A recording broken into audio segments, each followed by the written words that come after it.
বসে পড়লি কেন? ভাবুন ভগবান কেমন ছলনাময়ী। আচ্ছা, বিহারীর কাছে যদি ধরা দেওয়ারই হতো, দূর থেকে কেন ডাকছে? সামনে এসে তো ডাকতে পারতো নাকি? এত সহজে কি ধরা দিয়ে দেয় গো ভগবান?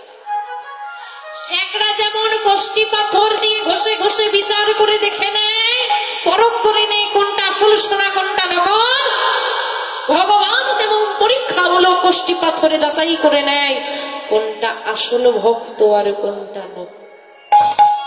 বিহারী কৃষ্ণের কাছে যেতে চাইছে, কিন্তু এতই অনেকদিন খাওয়া নেই, কৃষ্ণা গলা শুকনো হয়ে গেছে, চলতে পারছে না, উঠতে পারছে না, ওই দূর থেকে হাতটা বাড়িয়ে দিয়েছি। কৃষ্ণ অচৈতন্য হয়ে গেল বিহার। ভগবান দূর থেকে দাঁড়িয়ে দেখছে, বিহারী দেহটা নড়ছে না, বিহারী আর কথা বলছে না, বিহারী আর চোখ মিলে তাকাচ্ছে না। ওমা, অচৈতন্য মানে বোঝে? অচৈতন্য মানে কি? বিহারী অচৈতন্য হয়ে গেছে। অচৈতন্য মানে হ্যাঁ, জ্ঞান হারা, যেটাকে আমরা অজ্ঞান বলি। ভগবান বলছে, কি হলো বিহারী? না, দূরে থাকলে হবে না, এবার কাছে যেতে হবে। ভগবান কি করেছে জানো? এখন কৃষ্ণকে তো চিনে ফেলেছে। কৃষ্ণ তো স্বয়ং বেশে দেখা দিয়ে দিয়েছে না, চিনে ফেলেছে। এখন এইভাবে যদি যাই ধরা পড়ে যাব। দইওয়ালা সেজে ফেলেছে, মাথায় পাগড়ি বেঁধে, কাঁধে একটা দইয়ের ভাড় নিয়েছে, আর বিহারীর মতো ছোট্ট বাচ্চা ছেলে সেজে ধুতি পরে ওই দই নিয়ে যাচ্ছে। দই নিয়ে যেতে যেতে বিহারীর কাছে এসে বলছে, ও ভাই। চোখটাও খুলছে, ঘুমিয়ে গেল। তা একবার গায়ে হাত দিয়ে ডাকি, হ্যাঁ, স্পর্শ করেছে ভগবান। ও বলি, দই কি নেবে? আপনি আমি স্পর্শ করাটা আলাদা, আর ভগবানের স্পর্শ সারা দেহ কেঁপে উঠেছে বিহারীর। কে তুমি? আরে আমি দই আলা, ভয় পেও না। তুমি কি দই নেবে? কেন নেবে না কেন গো? কি করে নেব বলো? আমার কাছে তো করি নেই। দই নেব, বিনিময় কি দেব তোমার? শোনো, তোমার না মুখটা ভারী শুকনো লাগছে, সত্যি করে বলো তো, তুমি কিছু খেয়েছো?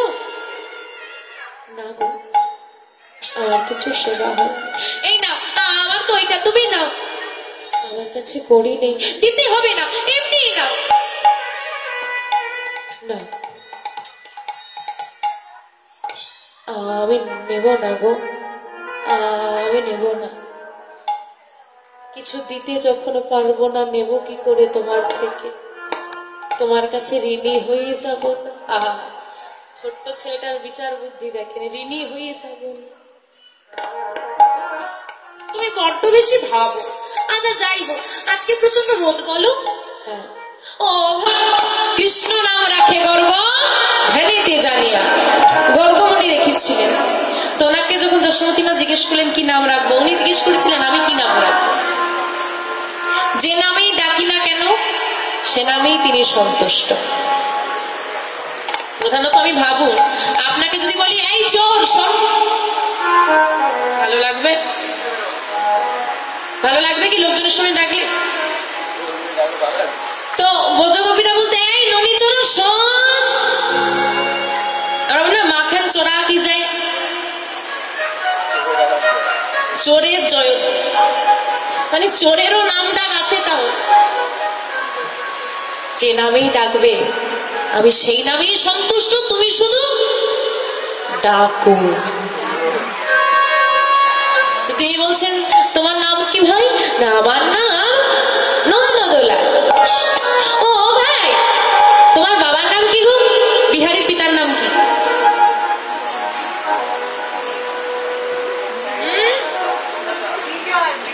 বিজয়। হ্যাঁ, বাহ, সুন্দর। আমার পিতার নাম দ্বিজ ঘোষ। তোমার পিতার নাম কি? কৃষ্ণের পিতার নাম কি?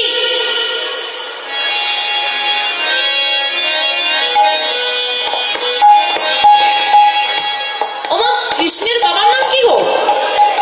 নন্দ।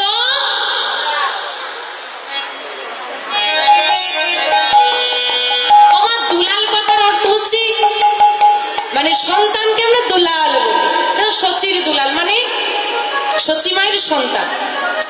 নন্দের দুলাল হচ্ছে কৃষ্ণ, নন্দ দুলাল নয়, নন্দ ঘোষ। তাহলে তোমার পিতার নাম কি? নন্দ ঘোষ। সে কি গো, তোমার নাম বিহারী লাল, আমার নাম নন্দ দুলাল, তোমার পিতার নাম দ্বিজ ঘোষ, আমার পিতার নাম নন্দ ঘোষ, তুমিও ঘোষেদের, আমিও ঘোষেদের, তুমিও গোয়ালা আর আমিও গোয়ালা। তা মিল আছে না নেই গো? তা এত যখন মিল, তুমি কি আমার বন্ধু হবে? বিহারী বৃন্দাবনে কেন এসেছে?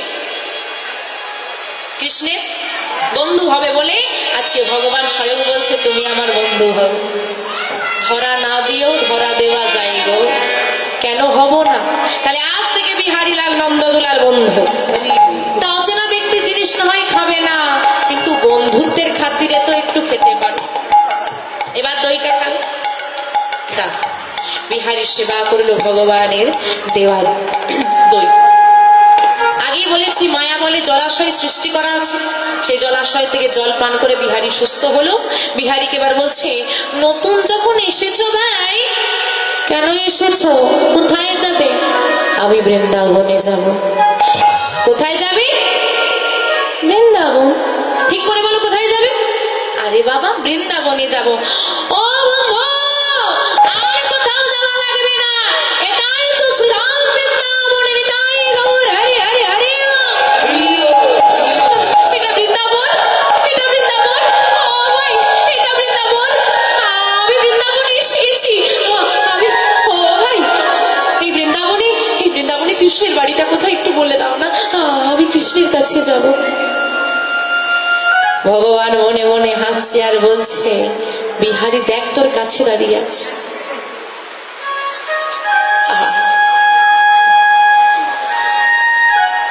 মাছ যেমন জলে থেকে পিপাসায় মরে যায়, কৃষ্ণকে কাছে পেয়েও বলে কৃষ্ণ কোথায় পাই।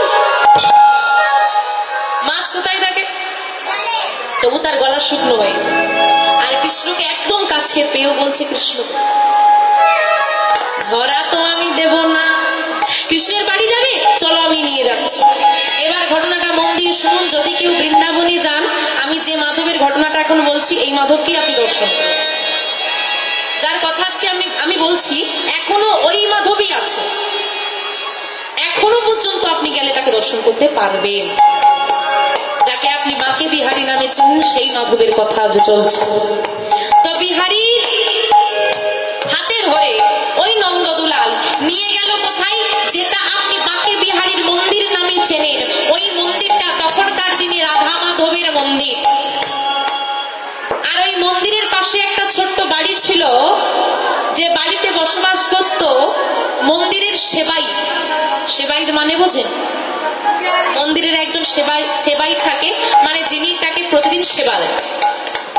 তো সেবার কাজ করতে হলে কাছাকাছি থাকতে হবে না, ছিলেন। দূর থেকে দেখিয়ে দিল, ওই যে বাড়িটা দেখতে পাচ্ছ, ওটা কৃষ্ণের বাড়ি, চলে যাও। কাণ্ডটা দেখুন, ওটা কৃষ্ণের বাড়ি, চলে যাও, কৃষ্ণ বলে দিচ্ছে। চলে গেল বিহারী। এদিকে নন্দদুলাল বিদায় নিয়েছে। এইবার বিহারী গিয়ে চিৎকার জুড়েছে, কৃষ্ণ কৃষ্ণ, বেরিয়ে আয় ঘর থেকে, কৃষ্ণ।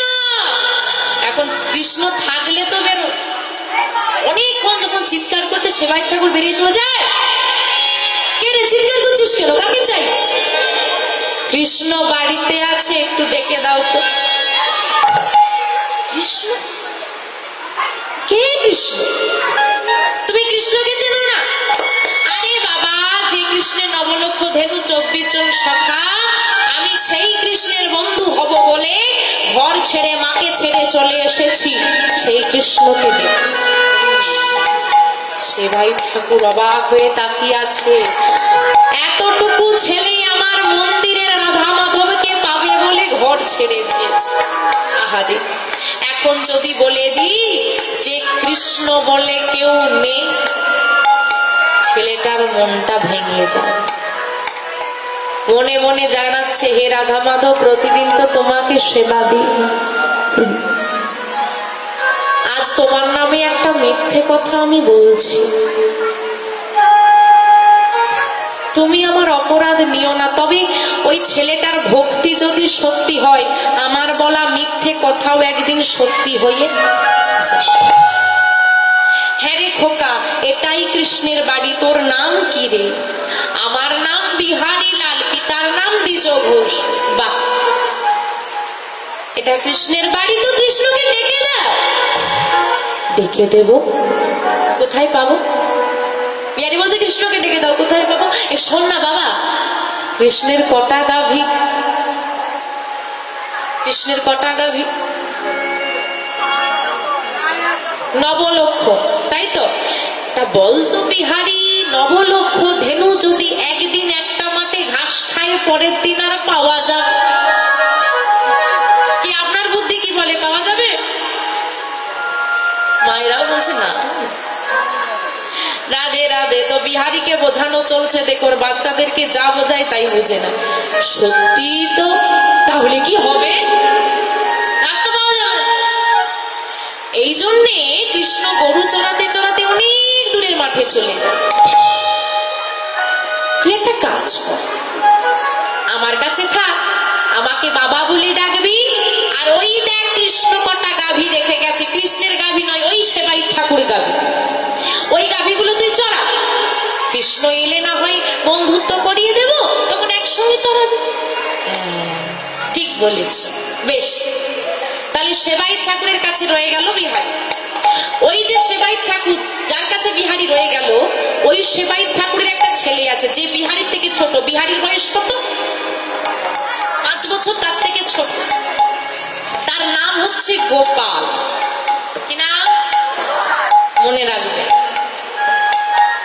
এইবার বিহারী প্রতিদিন সকালবেলায় উঠে ওই যেমন ঘরে গরু চড়াতে যেত, সেই রকম কিছুটা খাবার নিয়ে নেয়, শুকনো চিড়ে, মুড়ি, চাল ভাজা ইত্যাদি যা পেত নিয়ে চলে যেত মাঠে। সারা দুপুর গরু চড়াতো, দুপুর বেলায় সেবা করতো, সন্ধ্যার আগে ঘরে ফিরে আসতো। দিন এভাবে চলে যাচ্ছে চলে যাচ্ছে চলে যাচ্ছে। এইবার বাবা উতলা বেড়েছে, ও বাবা কৃষ্ণ কবে আসবে? ও বাবা কৃষ্ণ কবে আসবে? ও বাবা কৃষ্ণ তো কাল এলো না। দিন যায় মাসে যায়, কৃষ্ণ আসে না। কৃষ্ণ বিহনে বিহারীর ঘরে মন বসে না। হরি হরি হরি হরি।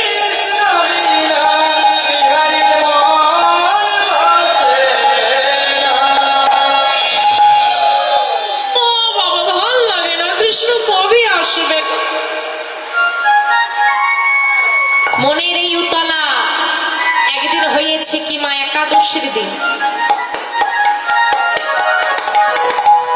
আচ্ছা মায়েরা, এই যে একাদশীর দিন পঞ্চশস্য বর্জনীয়, জানেন তো? পঞ্চশস্য সেবা করতে নাই। বিহারীকে সকালবেলায় ডেকে বলছে সেবাই ঠাকুর, বাবা আজকে তো একাদশী, প্রতিদিন তোকে আমি শুকনো চিড়ে, চাল ভাজা ইত্যাদি দিতাম, আজ দেওয়া যাবে না, একাদশী। তুই এক কাজ কর বিহারী, তুই মাঠে চলে যা, তোর দুপুর বেলার খাবারটা আমি নিজে গিয়ে দিয়ে আস। আচ্ছা বাবা আসি তবে।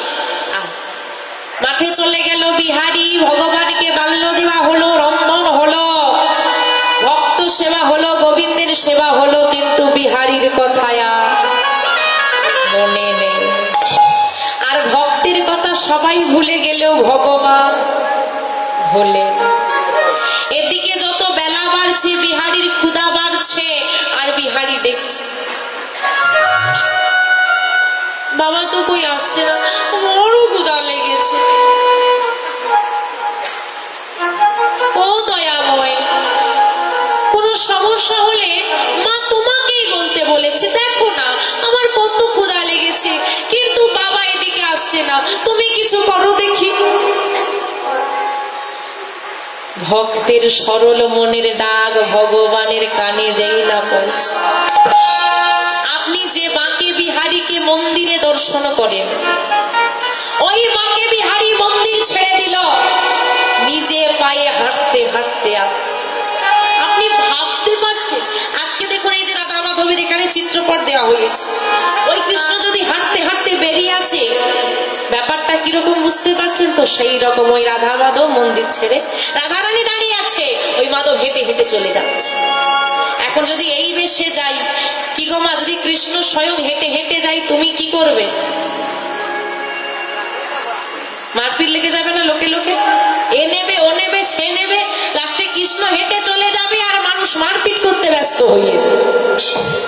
তা বলে কি ভালোবেসে ডেকে নিয়ে যাবে? কি গো, ভালোবেসে? না না, ঘরে নিয়ে গিয়ে একটা চেয়ার দিয়ে বলবে বসো, এ নাও একটু জল মিষ্টি দিলাম খাও, আমি ততক্ষণে লিস্টটা তৈরি করব। তারপরে লিস্টটা হাতে ধরিয়ে দিয়ে বলবে যা এখানে লেখা আছে সব দিয়ে চলে যাবে। এইরকমই ভক্ত বাবা আমরা, শুধু দাও দেওয়ার ভক্ত। তুমি দাও দাও দাও, কিন্তু কোনোদিন বললাম না হে গোবিন্দ আমাকে তোমার করে নাও। সবই তো দিলে, অনেক তো দিলে, আমি তো কিছু দিতে পারলাম না, একটু নয়নের বাড়ি, কোনোদিন বলেন। তো ওই গোবিন্দ কি করছে? স্বয়ং বেশি যেতে পারছে না। সেবাই ঠাকুরের ছেলের নাম গোপালের বেশ ধারণ করে আজকে মাধব স্বয়ং নিজে ওই সেবার থালা নিয়ে চলেছে। ভক্তের জন্য ভগবান কি না করে, দইওয়ালা সাজলো, রোদে রোদে ঘুরে বেড়াচ্ছে, আর এদিকে ভগবান মাঠে যাচ্ছে খাবার নিয়ে। ও দাদা, দাদা গো, ভাইয়ের গলা না? ও দাদা, ও আর পারি না, এই না ধরো দেখি, এটা তুই খেয়ে। তুই মাঠে কি করবো বলো? বাবা খুব ব্যস্ত তাই পাঠিয়ে দিল, বললো তো দাদাকে এটা দিয়া। আচ্ছা বসবো। এখন বিহারীরও তো ক্ষুধা লেগেছে, বিহারী তাড়াতাড়ি করে সেবা করে নিচ্ছে। আচ্ছা মা, আমরা ভগবানকে সেবা দিই, আজকে ভগবান ভক্তকে সেবা দিচ্ছে। আর আমরা যখন ভগবানকে সেবা দিই, ভগবানের রূপমাধুর্য দর্শন করি, আহা কি মধুর। দেখি তো আজকে ভক্ত সেবা করছে, ভগবানের অপলক দৃষ্টিতে তাকিয়ে আছে, কত নিষ্পাপ ভক্ত। আর তাকিয়ে থাকতে থাকতে হঠাৎ হাতটা বাড়িয়ে দিয়ে বলছি ও দাদা একটু দাও। আচ্ছা মা, যারা চেয়ে খায় তাদেরকে কি বলে গো?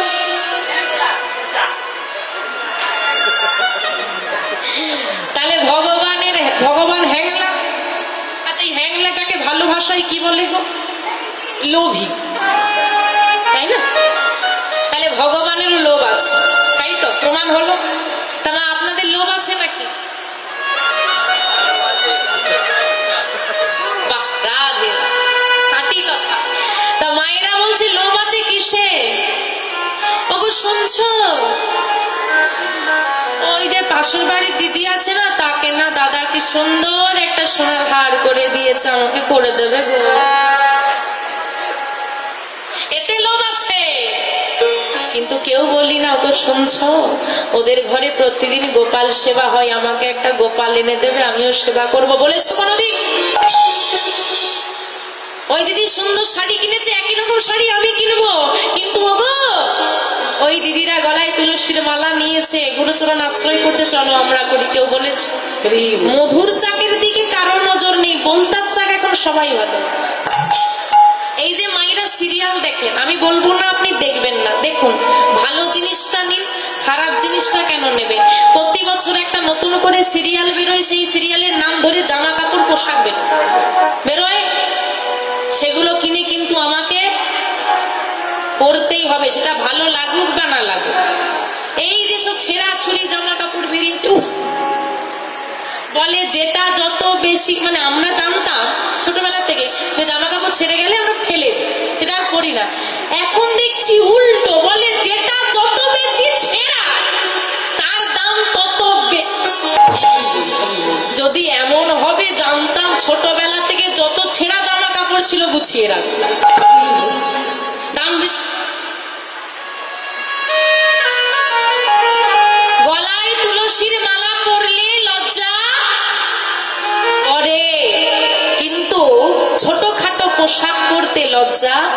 করে।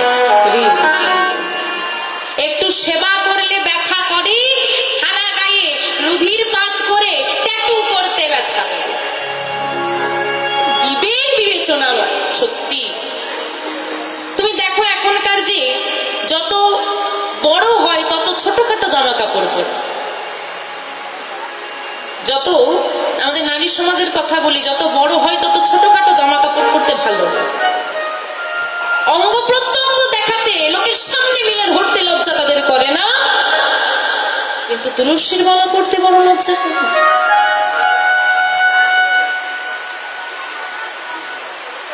এই হচ্ছে আমাদের সমাজ।